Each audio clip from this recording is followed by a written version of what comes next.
महादेव की जय। हर हर महादेव, भोलेनाथ की जय। क्या आपको मालूम है अमर कथा के बारे में? शंकर जी पार्वती जी को अमर कथा सुनाए हैं। ये आपको मालूम नहीं होगी तो मैं कथा के माध्यम से सुना रही हूँ कि कहाँ पर शंकर जी ने अमर कथा सुनाया पार्वती जी को। आइए सुनते हैं, प्यारा सा कथा सुनिए और अपना सपोर्ट बनाए रहिएगा। बोलिए भोलेनाथ की जय, गौरा पार्वती जी की जय। भगवान शिव ने माता पार्वती से कहा, हे देवी, यह जो रुंड माला तुम मेरे गले में देख रही हो, इसमें पिरोए गए सभी शीश किसी और के नहीं बल्कि तुम्हारे ही पिछले जन्मों के हैं।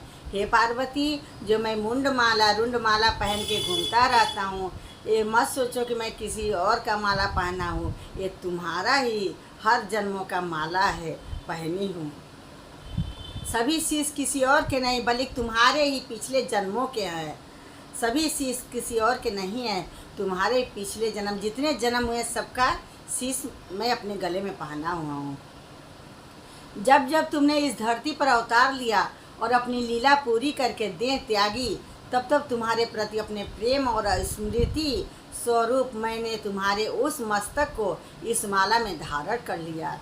जब जब तुमने इस धरती पर जन्म ली हो और ये अपना समय पूरा करके जब देह त्यागी हो, तब तब का मैं शीश अपने गले में पिरो कर पहन लिया हूँ। स्मृति के स्वरूप मैंने इसको पहन लिया हूँ। पार्वती जी ने विस्मित होकर पूछा, हे नाथ, मुझे बार बार जन्म मृत्यु के चक्कर से गुजरना पड़ता है, जबकि आप अजर अमर हैं। आपके इस अमरत्व का क्या रहस्य है? हे नाथ, हे प्रभु, आप मुझे तो बार बार जन्म मरण के चक्कर से गुजरना पड़ता है, कई जन्म लेना पड़ता है और मरना पड़ता है, जबकि आप अजर अमर हैं। और इस अमरत्व का क्या रहस्य है, हमको भी बताइए। शिव जी बोले, हे देवी, मैं इस लिए अजर अमर हूँ क्योंकि मुझे अमर कथा का परम ज्ञान है। जो इसे सुन लेता है वह काल के चक्र से मुक्त हो जाता है। हे पार्वती, मुझे अमर कथा का ज्ञान है, इसलिए मैं अमर हूँ। और जो इस कथा को सुन लेता है वो जन्म मरण से मुक्ति मिल जाती है, मुक्त हो जाता है। मुझे मालूम है मैं इस चक्र से मुक्त हूँ। माता पार्वती के आग्रह पर शिव जी उन्हें अमर कथा सुनाने के लिए सहमत हुए। कथा की परम पवित्रता और गोपनीयता बनाए रखने के लिए वे पार्वती जी को एक अत्यंत निर्जन स्थान पर ले जा गए, जिसे आज अमरनाथ के नाम से जाना जाता है। इस कथा को गुप्त स्थान पर सुनाना चाहते थे भगवान भोलेनाथ, इसलिए माता को एक निरंजन स्थान, गुप्त स्थान जो अमरनाथ के नाम से प्रसिद्ध है, उस स्थान पर लेके पार्वती जी को गए। अमरनाथ के नाम से जाना जाता है, इस समय उसको अमरनाथ के नाम से जाना जाता है। अमरनाथ गुफा की आगे की कथा सुनिए। अमरनाथ पहुंचने पर वहां से आगे की कहानी मैं आपको विस्तार से सुना रही हूँ। सुनिए और अपना सपोर्ट बनाए रहिएगा। बोलिए भोलेनाथ की जय, माता पार्वती की जय। संगियों और आभूषणों को त्याग करते गए। जो शंकर जी के साथ में संगी थे, नाग थे, नंदी थे और आभूषण जो पहने थे, सबका भोलेनाथ ने एक एक करके त्याग करते गए। गुफा की ओर बढ़ते हुए शिव जी ने अपने सभी संगियों का त्याग किया।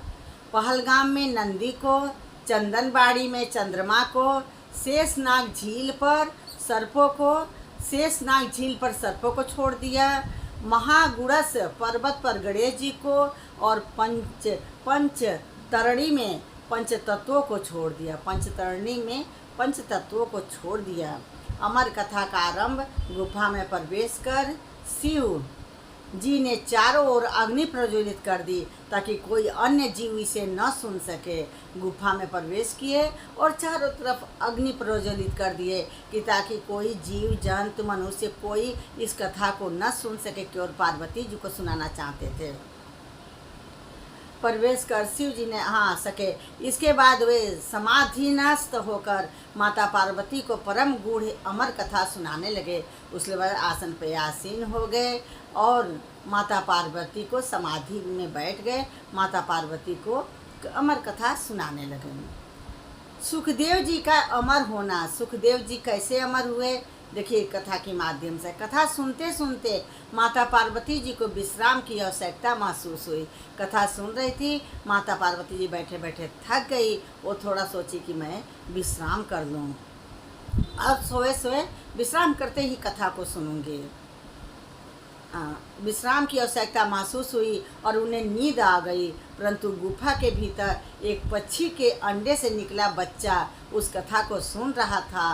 पार्वती जी के सो जाने के बाद भी कथा का प्रवाह न रुके, इसलिए वह बच्चा पार्वती जी की आवाज़ में हुंकार हाँ हाँ भरता रहा।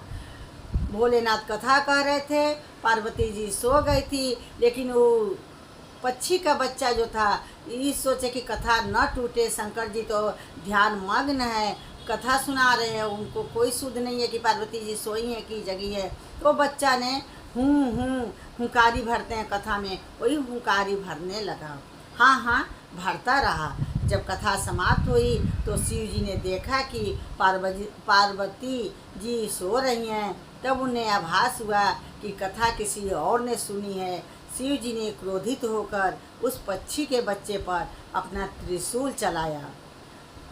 अब शंकर जी को गुस्सा आ गई तो कि मैं इतना व्यवस्था किया था, तभी भी कथा कोई दूसरा सुन लिया। उसने पक्षी के बच्चे को पर त्रिशूल अपना चला दिया। अपना त्रिशूल चलाया हुआ जीव त्रिशूल से बचने के लिए तीनों लोकों में भागा और अंततः महर्षि वेद व्यास के आश्रय में पहुंचकर उनकी पत्नी बाटिका के मुख से उनके गर्भ में प्रविष्ट हो गया। वो वेद व्यास जी के कुटी में पहुंच गया, आश्रम में पहुंचा और उनकी पत्नी बाटिका थी, उनके मुख से प्रवेश करके और उनके गर्भ में स्थिर हो गया। वही जीव 12 वर्षों तक गर्भ में रहने के बाद महर्षि सुखदेव के रूप में प्रकट हुआ। वही जीव 12 वर्ष तक उनके पेट में रहा, गर्भ में रहा और उसके बाद से उसका जन्म हुआ तो उसका नाम सुखदेव के रूप में प्रकट हुए। भोलेनाथ की कहानी पवित्र है, सुनिए और पूरी जानकारी आपको मैं देती रहूँगी कथा के माध्यम से। भोलेनाथ की जय। सावन महीने में कथा कहना, सुनना और शेयर करना बहुत फलदायी होता है। इस कथा को जो सुनता है, सुनाता है और शेयर करते हैं, उसके सभी मनोकामनाएं पूर्ण होती है। बोलिए भोलेनाथ की जय। सभी मनोकामनाएं पूर्ण होती है, धन धान्य से परिपूर्ण होता है और कोई कष्ट में नहीं होता है। इस महान पवित्र कथा को सुनिए, सुनाइए और शेयर करिए। बोलिए भोलेनाथ की जय, माता पार्वती की जय, हर हर महादेव।